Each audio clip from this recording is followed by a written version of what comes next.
Well, hello, and welcome to Food Service Conversations with Marsha Diamond from the Diamond Approach. Today I'm joined by Dan Henroid, MSRD, Director of Nutrition and Food Services, Sustainability Officer from UCSF Health. Today, Dan and I are going to explore health and wellness as an intricate part of a consumer and patient life, and how food is increasingly considered a form of medicine and is getting just as much attention in the process of healing. Dan and his team have done unbelievable stuff within their organization, within the retail, the vending, and patient, to really get themselves to a first-class foodie experience. I am honored to have Dan, who's also a friend at this point in my life, to be part of this, my first conversation with food service.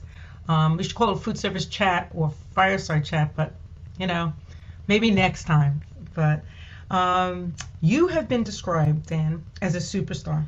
You have won so many awards: sustainability, food service, excellence awards for yourself, and many for your department. Tell me a little bit about yourself in the sense of how did you get started as a foodie, an RD, and a techie? Because that's when I think of you, as a foodie, RD, and a techie. Like many people who got their start in the food business, it was really that first job as a teenager. And in my case, it was frozen custard. It was a unique place in St. Louis where I grew up, and it was a very popular place, particularly after St. Louis Cardinal baseball games. And I just worked my butt off and understood the importance of standardization and training and just really hard work. And I think that family-owned business kind of taught me, the importance of customer service and taking care of people and things like that. And then in the winter, it was the biggest Christmas tree lot in the city as well. So I sold Christmas trees. So they paid well for their wages at the time, and so it just sort of resonated with me. And I worked there actually all the way through until graduate school. And so then when I went away to my undergraduate, I really wasn't quite sure what I wanted to do, and I explored a number of health professions that were there, and did some exploration. Things didn't really sort of click, and then I went, and there was a program on campus at Bradley University that said, if you have trouble figuring out what you want to do, here's some counselors for our undecided program, or they call it the academic exploration program. And I went and talked to them, like, well, go talk to this professor on campus. And he had just won Professor of the Year. And I set up a meeting with him, went in for a brochure to the home economics department. And, an hour later, I walked out like, hey, I think this is it, because it combined everyone's got to eat. It seemed like a very viable career, lots of great directions and things like that. So it combined something I felt really comfortable in with a lot of career growth. And certainly everybody's got an opinion about food. Everybody eats. And so this is, something that has resonated. When I was growing up, I was probably one of the first kids. My dad got us a IBM PC Junior. And so I've just had technology like ever since. So I'm dating myself massively with that revelation. But I've just been very blessed to be able to combine, technology, food, nutrition, and very related fields together during the course of my career. I tell our dietetic interns, because we have a dietetic internship, I never would have predicted doing most of the things that I've done in my career. And I like to believe that I was ready for what's next, and that's my kind of passing along to the next generation. Just like, you can think you have a certain career path and you're definitely going to go this route, but life throws you curveballs, and so you just have to be ready for what's next. Interesting, techie. You just it seems like when something occurred, you embraced it. You've gotten technology, so you started to plan that. Food exposure. You said that, the Christmas trees, but that was the flexibility and the agility of you. You didn't say, oh, it's not food, I'm not going to do it. The agility is you adapted for an economic reason, but also you felt valued as an employee there as well from economics. Absolutely. As you moved ahead and you took this philosophy with your work, as you move forward with your agility and so forth, how did those strategies affect you in your operation, from the quality and food prepared for your customers? How did those, I'm sure from your family and then when your work ethics, but how did you carry that through? And even though you say be prepared, you still have to have some things that are really going to keep you grounded in a way. Yeah, so I had a little bit of a deliberate career early on. My first job was actually as a clinical dietitian. I knew that probably wasn't my calling in the profession, but I felt like that the best time to do is when everything is still fresh and I'm coming right out of my program and all that. And I landed at a great organization that's now called North Shore University Health System, right outside Chicago in Evanston. And it was a great foundational experience, but I knew at some point I wanted to cross over into the food side of the business. So the prospect of teaching patients, teaching their families, everything from cabbage patients to a massive heart surgery to newly diagnosed pediatric diabetics. So you're teaching not only to some extent maybe the patient, but mostly the family with this massive new life change. You can just see the power of food. So we did. I jumped from there and went to Rush University Medical Center.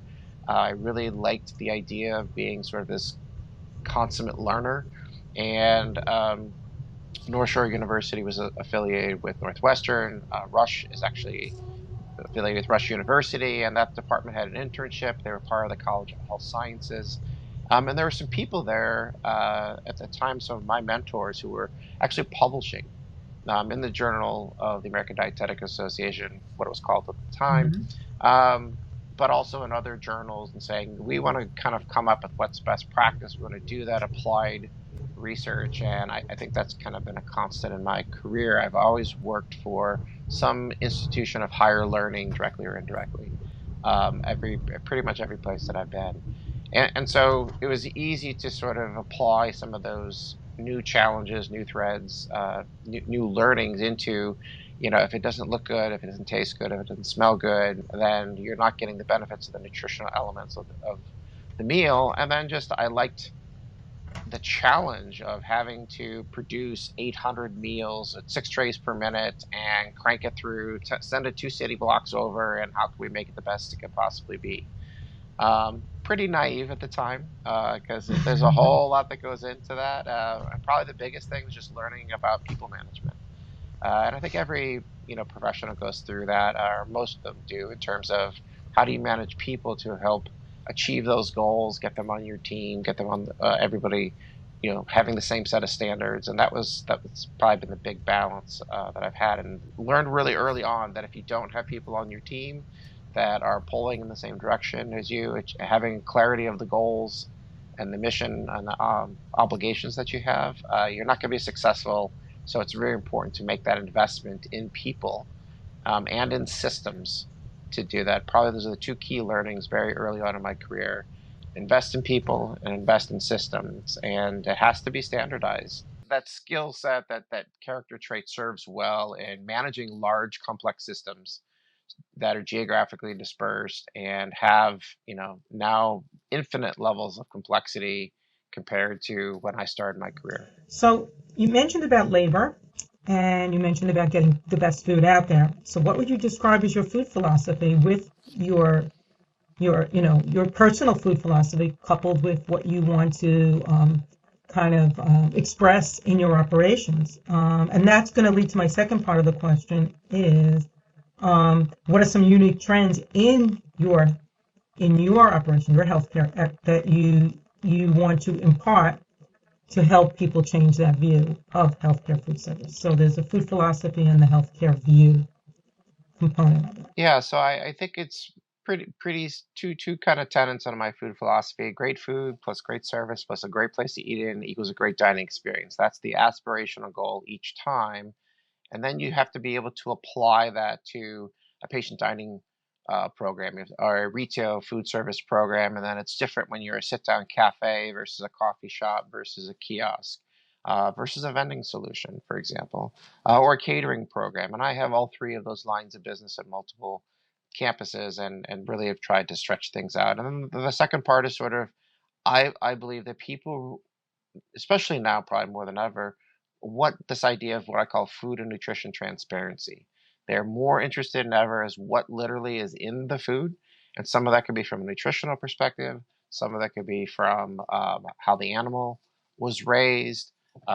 Is there something sustainable about that? And that term sustainable is very broad. It could be on many, many, many different things. So we aspirationally on our team try to provide as much information as we can. Oh, this is where the farm who raised the crops. Here's the type of farm. It was grass fed, grass finished beef. There's all kinds of things that you can do. And so if you build systems to reliably do that, then it's not as hard as what maybe some people think it is, because they think it's something extra work that maybe doesn't provide value. Some of it is I've been around the country a bit. I did grow up in the Midwest, and I've been out in the West Coast for the last 15 years. So a lot about sustainability. You really have to know your customers, and I'm very cognizant that things that I can do in the Bay Area maybe don't fly in the Midwest. I still have family members in the West and the East and all kinds of things. And so when I have the opportunity to travel, which hasn't been as much the last couple of years, I am always looking at sort of how are the things that I'm doing where I currently live, could they be applied? Are they transferable? Are they generalizable, as we say, to other parts of the population? And then I'm always trying to learn. I believe I can learn from any food operation on the planet, no matter how big, no matter how small, no matter what types of places I've worked at or the prestige. There's always something else to be learned. And so some of it is I'm looking to be the best at what I do. And I don't mean that necessarily just within healthcare. Our mission of our department is to be the best provider of nutrition and food services, period. Not the best provider in healthcare. We want to be the best at what we do. So when it comes to food trends or food is medicine, and like you said, transparency, people are looking more than ever today for food as being part of the healing process and quality of food. So yes, in your patient menus, I know that you embrace that.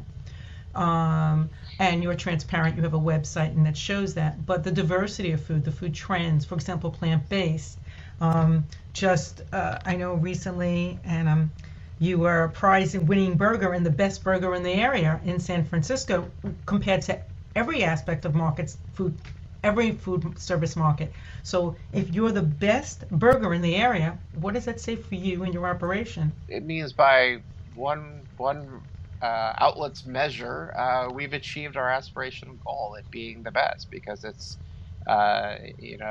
we first off, when we received that recognition, we had no idea that we were going to receive it. They didn't reach out to us and ask permission or anything like that. They just kind of came and did, secret shopper, if you will.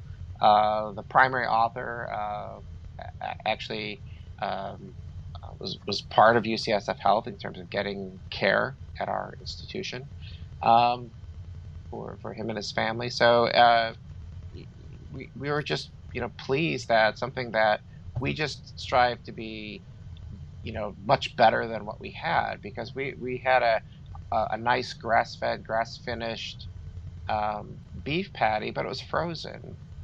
And so when you have a frozen patty, it could be better. So we went to a blended burger. So it's a 70% grass-fed, grass-finished beef with 30% mushrooms. We went to a fresh product, so we kind of did a fresh smash burger. We upgraded the bun, we upgraded the sauces and the toppings and the other things that were there. And so we did that because we were trying to be looking at our sustainability. We're part of the Cool Food Pledge, which is an effort being led by the World Resources Institute and other partners to basically estimate greenhouse gases from the food that people buy. And in our case, people being large food service operations, restaurant chains, et cetera. And so we had eliminated or greatly reduced a lot of beef. And so burgers were kind of the last thing. So we ended up getting a much better food quality product, because when we made the change, we did it in a day across all lines of business at 3 campuses. And we actually had that burger program in place for 5 years by the time we got the recognition. So consistency, having a standard program and to be able to do it across all lines of business, we think was pretty impressive. To take a blended burger and put it on a patient menu, we're pretty proud of that success. Would that fly in other parts of the country? I don't know, but it flew in our part of the country and for our patients and our customers. So it's been very successful from our perspective.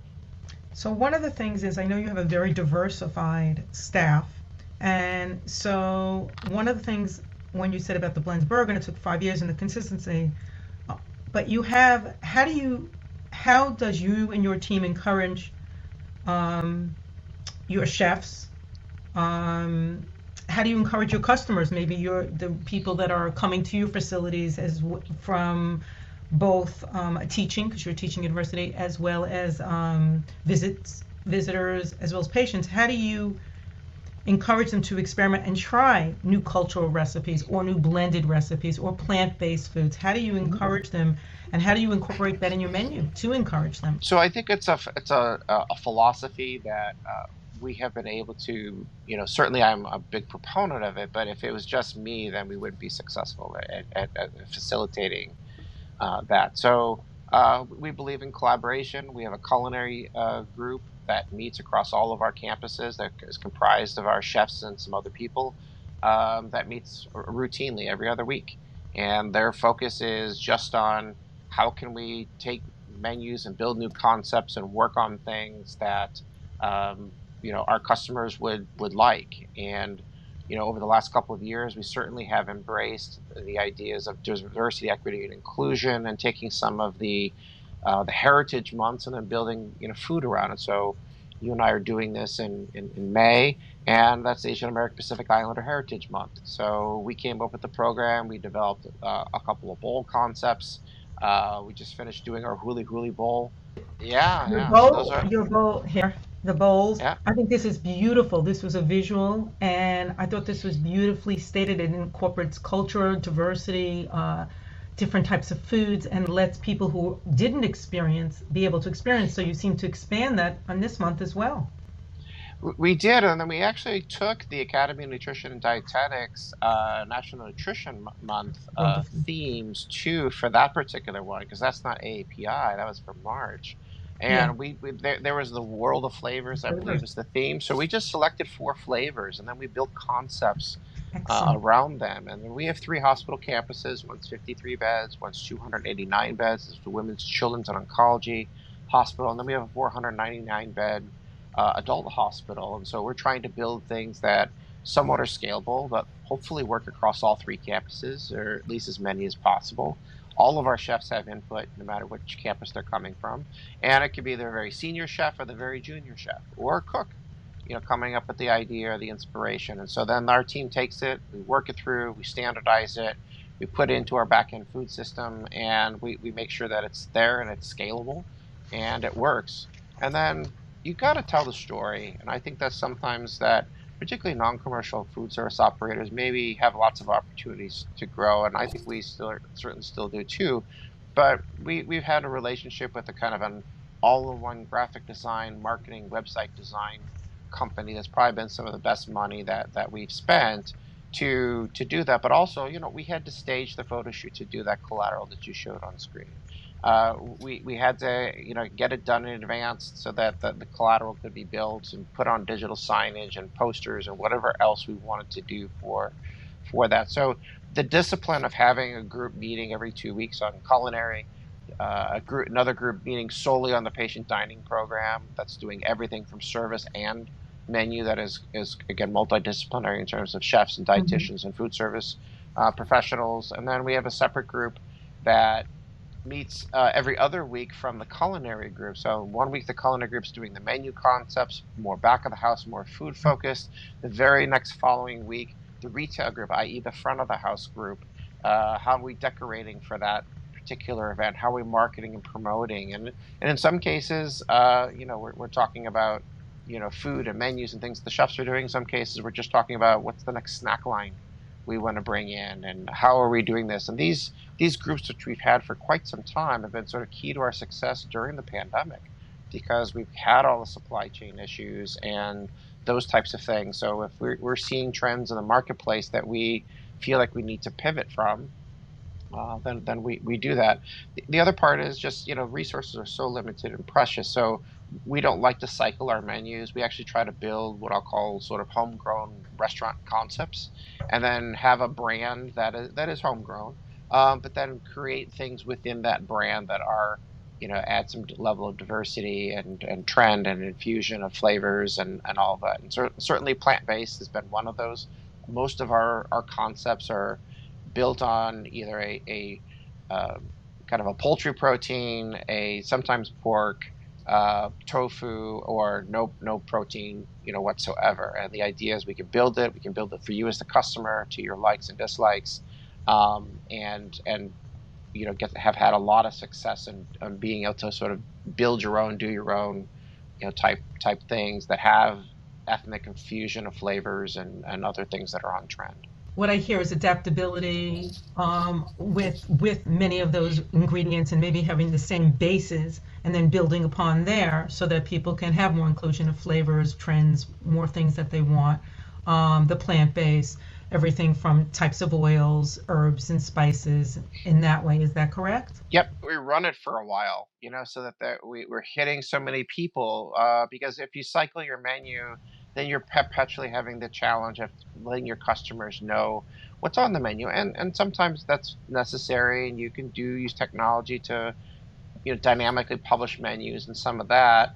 But depending on your institution or your organization, your customer base, you got to figure out what works. And so if we spend all this time and effort to pop up something new, we need to let it run for a bit, let the word of mouth get out, because even in this day and age, in my organization, with all the technology and the emails and the text messages and everything else, there's still, it takes time for things to sort of catch on. So we'll run some of our restaurant concepts. We'll pop them in for about 2 to 3 months, sometimes a little bit more, and then we cycle them out.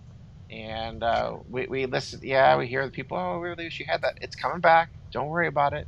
But we do need to kind of keep it fresh. And how do you judge success then?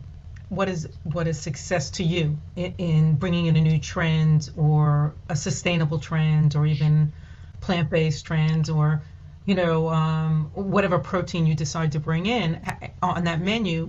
How do you judge success? I mean, maybe it's economics, but what else is it? Maybe that's the driver, but We're pretty old school. I mean, it's talking to customers. It's seeing plate waste. It's looking at sales, looking at counts. The chefs do a mhm. forecast on how many portions they're going to do, on it, and are we hitting that number? But we're trying to get more sophisticated about it so that it's not just, we're forecasting differently for the same menu item on a Monday, which is a lower sales day for us compared to a Tuesday, Wednesday, or Thursday, which are much higher, in that. And sort of we really pride ourselves in knowing the trends of our customers, when we're going to get rushes, not have rushes, what days of the week, and how they're in fact different. And the pandemic, I think, has challenged all food service operators to really sort of recalibrate, and maybe trends that you got very used to and comfortable with. You're still not seeing the volume, that's there. And we certainly have had our challenges in terms of the organization saying, um, what resources do you have? Why can't you be open longer? We're dealing with staffing every single day, like everybody else. So how do you kind of keep the lights on and do the best job you can on serving people while also still trying to take care of your team, which has been more important than ever, because now you're seeing labor challenges. You're recruiting, retaining people has so much more importance, now more than it ever has as a result of the pandemic. I hear you say that taking care of your people, your teams. And so let's take it from your team approach as well as your staff within the whole operation. Do you find that they're recognizing food more and more within your team because your team sometimes does sometimes the shoemakers kids, the saying of going without, they give it to everyone else, but they don't do it themselves. So we're talking about your team and the staff. How do you find they're recognizing that food can have a profound effect on their health, longevity, and well-being? Obviously, COVID has illuminated a lot of things when it comes to eating better and in addition to being safe and food safety and etc. But do you feel that within your own team, by offering these kind of things and by doing these kind of transparency among your teams and including people, have they stepped up and been able to choose better? The recognizing that food can make a difference in their health, in maybe sustaining them from an energy perspective, from a nutrients perspective, from a longevity perspective, as part of the healing. Obviously medicine plays a role, vaccines play a Sure, role, but sure. this is an additional component of it. I don't know if we've quite flipped the switch just yet on people seeing that. We as a department, as a leadership team, certainly believe in the idea of food as medicine. Hmm. And our team members with their union contract have a meal benefit, and they get a card with money to be spent for meals, and so they're eating our food. They're giving us their personal feedback. They're telling us, what they like and don't like, if we think this is on trend or not on trend. Have they always made the connection on food as medicine themselves? I don't know, we're quite there yet, but they certainly hear it over and over and over again. Our formula for success, which I would talk about my food philosophy, the idea of food and nutrition, transparency, and then they can also make suggestions as to other ways to tweak a program, to other lines to bring in, other things that are on trend from their perspective. A lot of it is still having conversations about food insecurity, in this day and age. And so, great, this is on trend, but if it's very costly, then you still have to be able to learn how to cook, and you still need to be able to do that on a budget. And so, our culinary medicine program that we've been working on, which is not launched yet, um, it is going to sort of tap into that, and then our twist on it is going to be taking the 40 dietitians that we have on staff who are working in inpatient and outpatient settings, and we have 10 dietitians, so 50 total approximately, that are working in food operations, and then pairing chefs and dietitians within certain areas. So, for example, we have dietitians in our diabetes teaching center. Can we pair them with a chef and then do a program targeted at diabetic patients and their families? And teach them how to cook, teach them the importance of food as medicine, do it in a fun way, but also do it on a budget. And we don't have a teaching kitchen like some people, but we have ideas on how we're going to pop one up. And then one of the most exciting projects, probably in my career, is one we just started. We're planning for a brand new food hall and a brand new hospital that'll open up in 2030. But because it's in California, we have to make sure things are seismically sound and all of that. It takes a long, long time to do that. So we're in design development on a brand new food hall with a pop-up teaching kitchen concept that'll be embedded into it.